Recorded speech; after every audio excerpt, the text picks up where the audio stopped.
Then dito sa area na to na medyo critical, anong kailangan namin compaction method na gagawin? Alam, pwede namin mag-rent out kami ng vibro, anong tawag dito, compactor. Kasi po sir, nung ako'y nagtatrabaho po sa mga company, gumagawa po kami ng mga methodology. Ito po, ito yung procedure na gagawin namin, gano'n po. Gusto niyo po ba gano'n ang isubmit na sa inyo kung sakali po? Pwede din naman. Pwede din naman. Kasi yun lang sa amin kasi baka biglang mag-loose yung lupa eh. Dam kami ng dam dyan. Magkakaproblema. Eh, syempre may mga bahay-bahay doon eh. Yung portion na malalim, talagang ito-compact mo lahat sa inyo. Hindi, pwede. Ito-compact naman. Ito-compact namin. Anong discharge? Baka kasi may certain compacting method eh. Or lupa lang ng lupa, then pison lang kami ng pison.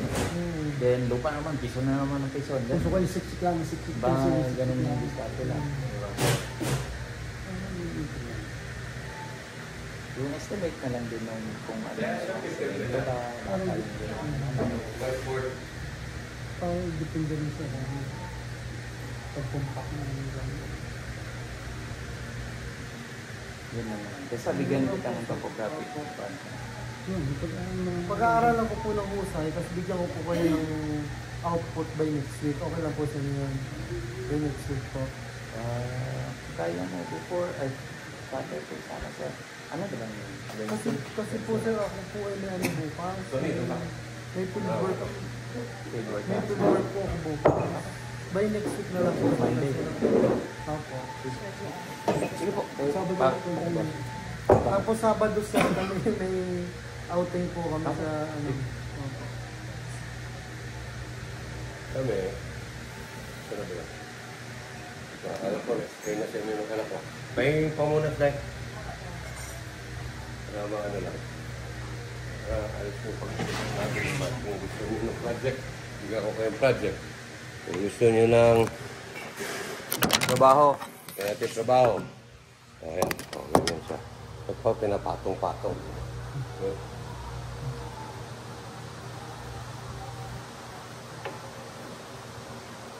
Ganito kasi yung property na kung na-experience niya din. Ito yung sura niya. Yung nabili namin siya. Ito, andyan sa kung pag nakita niyo yung photography. Ito yung problema ko lang. Ito nga din.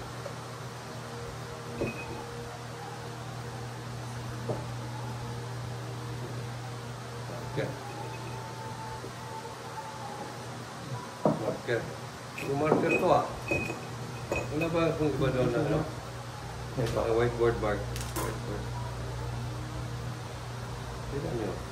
Kakapera naman tayo dito. Kaya, kung gusto nyo trabaho, hindi ko naman kayo sa amin lang, gusto nyo ba ng trabaho? Kasi kung marami kayong commitment, gaya ng sinasabi nyo, di ba? Ganito, hindi kayo sabi ko sila. Sa akin naman kasi hindi ako nagmamadali. Kaya kong paayaan lang yung lupa na ay stakes or ulanin, marawin. Ano lang ako ng compactor, okay lang yan. Hindi ako nagmamadali kasi dito.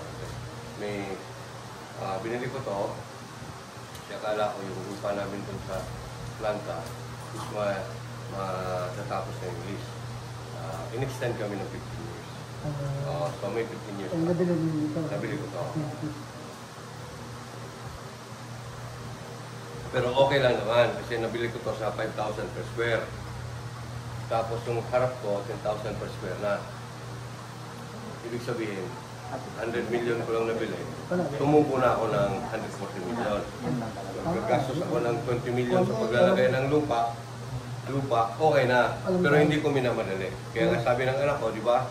Kung nasabi sa inyo, wala. Okay, anyway. So, kung titignan niyo lang mabuti. Ito anak. So, ito lang yung pinaka-problema. Ang next, kasi ito, kaya ito. Tapos ito dito. Ito naman, problema ko. Kasi ito, ledge to. Yan. Yung may-ari dyan na, pinapakab niya. Pero hindi ako na problema kasi high ground siya. Ito, pababa ulit. So dito naman, i-ano ko namin. Ito yung problema ko, weak points ko. So, ang plano dito is, yan, ito yung bahay-bahay ng mga anak ko. Natin ko yan sa 800. Ito ngayon, yung nakita nyo na tinatambakan ko, yan, 5 yan. 5,000 square. So, pag hinati mo ito rito, parang ito, 5 right, 5. Pero, mangyayari ito, lalagay ko na lahat. Kasada na 10 meters. Kasi ito yung planta ko. Parang bilang siya o 800 square meters. 800 square meters. Hindi siya ano na material. Kasi ang ginagawa lang naman namin ng anak is nagpaparenta lang natin ng pala. Very simple business. Meron kaming mga 600,000 pallets. Pinaparentahan lang namin ng piso per day. So yung anak ko meron 600,000 per day. Pero bago niya gastusin para sa iyo, nagpapakot sa akin. Okay. So, ang gagawin lang namin dito, hindi kami nagmamadali kasi kwento ko nga sa kanila anak. Kaya kung minadali itong bilhin, kasi akala ko paalisin tayo dun sa lupa natin. Pero nakakuha kami ng another 15 years. Actually, 17 years pa. Na-extend kami. So, hindi kami paalisin. Nabili ko na to, hindi ako nagmamadali na ngayon. Ano ko lang is, i-prepare ko lang siya. I-prepare ko lang siya. Maayos ko, pataging ko to rito, 1 meter above the road. Mag-i-slope tayo ng konti dito, pataas na siya, gano'n, pataas na, di ba? Para ano. So, ang purpose ko rito, tama yung tanong mo, Mark, ano bang plano ko rito? Dito, sigurado na ako rito, very light material. Light material to rito. Walang, saka hindi ako magpapatayo agad after 2-3 years pa. Ito naman, kung tinanong mo ito, so magkakaroon ako rito ng mga 2,000. Pag inalis mo dito, at inalis mo ito. Mag-inalis ka ng konti dyan. May matira ka 2,000. Anong gagawin mo sa 2,000? Pwede rin ako magtayo lang din ng light living material. Or kung ano, gusto ko mag-building, dito ako maglalagay sa hindi, dito, warehouse lang din na maliit dito. Diba? Ito ngayon yung pinag-uusapan ko. Ngayon, kaya yan, ayan. Kaya yan na yan. Kasi itong area na to, hindi namin nabibigyan. Hindi sinama ng mayor. Kasi 2.5 yan na. Nakuha namin is 2.5. Kanya, 3,000 square. Natira sa kanya. Yun ang parating dito. Oo, yun, yung may warehouse. So, ngayon, focus tayo dito. Ito lang ang sinasabi ko. Ngayon, to be honest with you, may cost kami ng anak ko ng mga 3.5 million sa IC. 125 lalagyan. Hindi, mga 75 ba? More or less yun. 100. Parang 25, 50 yung sabihin na yung 12. So, 100. 100. Kasi ito, 150 ito. Itong natitira. 50 mo, 50. So, ibig sabihin, kung tatanong mo, Joey, ano ba tatayo mo dyan? Wala. Maliit na warehouse lang. Ang pinakamalaking haligi niya, siguro, ano lang. Ano ba ito? Baka 40 by 40. baka 1.5 feet by 1.5 feet lang na haligi. Yan, tayo dyan. Kung magtatayo man ako ng dito ako magtatayo. Dito sa mas solid lang. Dito hindi ko i-compromise to kasi ito nga dito. Ito yung. Pero kung papansinin nyo, ito rito, may property na dito. Yung dadaan ng tubig. Nagtaka nga ako kasi kahapon nagpunta ako. Ito, naka-fence yan, naka-fence. Magtatanong ka, saan pumupunta ang tubig? Umangat lang siya. Tapos wala rin. Wala siyang pinupuntahan ng iba. Magtataka ka. So ngayon, ang problema dati, itong tubig na to rito, nagde-drain dito. Kaya gumanon siya dyan. Gumanon siya dyan. Kaya ito, sa over the time, ito yung bumaba ang lupa.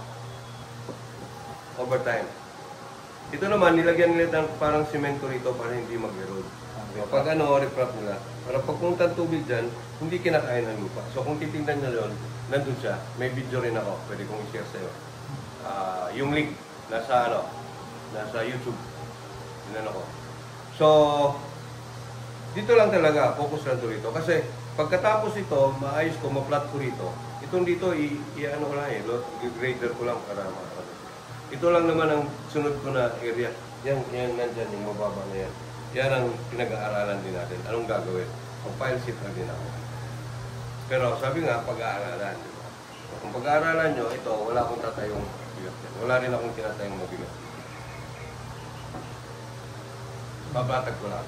Ngayon, may PO na kami sa file sheet. Pinahold lang ni JR. Oo, pinahold lang. 3.5 million. 3.4? 3.5? 3.4. Oh, kasi, sabi ko nga, ang sinabi ko sa kanya, lalagyan natin dyan yan, anak, ng 100 meters file sheet natin. Tapos yung nabili natin na, na file sheet na 6 meters, lalagyan lang natin siya. Unang panangga lang sa, kung may, let's say, nagkaroon ng build up dito ng water, may, bago to itulak dito, ito munang itutulak. Yan. Dito naman kasi, pag tumulak siya rito, high ground na to eh. So hindi siya tutulak. Dito rin high ground na siya eh. High ground na to dito eh. Ito lang naman ang mababa eh. So, tapos dito, lalagyan ko ulit ng file sheet dito. Dito yung mga 100 meters. Yan yung 100 meters yan. Lalagyan ko dyan. 12 meters length. Ibabawan ko ng tagsi 6 meters lang. Bawat isa. Napakatibay na Pag 6 meters, di ba? Kaya nga, yun nga sinasabi ko. Kasi kailangan ko lang naman, ang pinaka-lowest point ko is 95. Para maabot ko yung 101 na highest point dito, kailangan ko lang maglabas ng 6 na metros. So, 6 meters bababa doon. Tapos dito, ayun yung expose niya. Dito ang expose niya, pag nilagay ko ng 6 meters, dito pataas na to eh. Ibig sabihin, ang nakalutang na lang dito, 3 meters, 9 meters ang nakabaon. Dito, 9 meters ang nakabaon. 3 meters na nakalutang. Ang nakalutang, di ba? Kasi yun na yung inabol eh. Kasi ito, 101, 100. Pagdating dito, 99. Oh, ito, 90, hindi, 98. Pababa na siya sa 95 slope. So yan, pag nilagyan mo yan lahat, sa tingin ko hindi naman ako engineer, na ang lalim nito, tsaka integrated naman siya, nakaganon siya, conjoint form siya, di ba? Na it will act as one. Bago ito bumigay, kailangan niyang ibigay din itong na to, na nakabaon ng 9 meters. Yun yung PE ko. Parang engineer na pag-iisip. Sinabi ni Jay, Papa, baka mga lahati tayo sa cross dyan. At matulungan tayo ni Mark kung ibang materials gamitin natin. So, sige. Walang problema. Usapin natin. Pero gusto ko na nakapokus sa gagawin dyan. Kasi ako, tayo, Tony, di ba? Medyo tanda na tayo. Marami akong project na gustong gawin para sa mga anak ko. Ayokong nag-aantay ng matagal sa project. Kasi matter of fact, may isang project pa kami sa Gumaka ngayon. Papagawa namin sila ng mga poultry.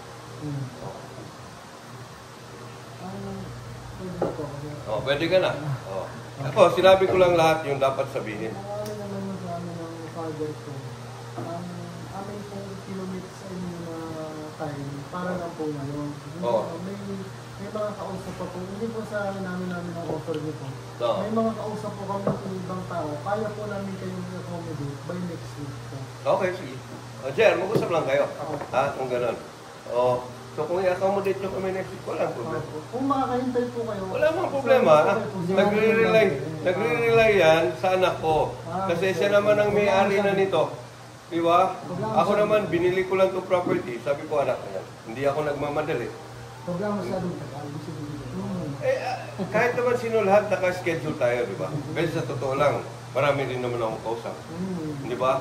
I'm sure mas marami kayong kausap, pero ako, marami rin akong kausap. Nagpunta tayo rito to make decisions, di ba? If the decision is to, kasi sir, marami kaming ginagawa, i-schedule lang namin kayo, ito lang yung panahon na mamibigay namin sa inyo, Next week na ulit, walang problema. Naiintindihan ko naman kayo. Ang amin po well appreciated po yung trust niyo po sa amin. Well appreciated po yung nag-trust po kayo sa amin na mapapunta po kami dito.